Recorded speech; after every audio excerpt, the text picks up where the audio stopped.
இன்றைக்கி வீடியோவில் மீனை தான் பார்க்க போகிறோம். என்ன மீன்? மீனை பாருங்கள் எவ்வளோ சூப்பராக இருக்குது, நல்லா ஃப்ரெஷ்ஷாக இருக்குது. சீலா மீன், சீலா மீன்.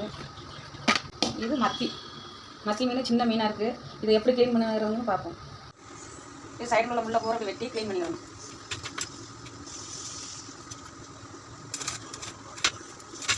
அப்படி சின்ன சின்ன பீஸாக போட்டுடலாம். சின்ன சின்ன துண்டாக வெட்டி எடுத்துடலாம். நம்ம தேவையான பீஸ் எந்த அளவுக்கு தேவையோ அந்த அளவுக்கு வெட்டி எடுத்துடலாம். உடச்சி எடுத்துக்கணும். நம்ம உடச்சினாலும் அந்த மீனோட மாங்கு கூட வெளியே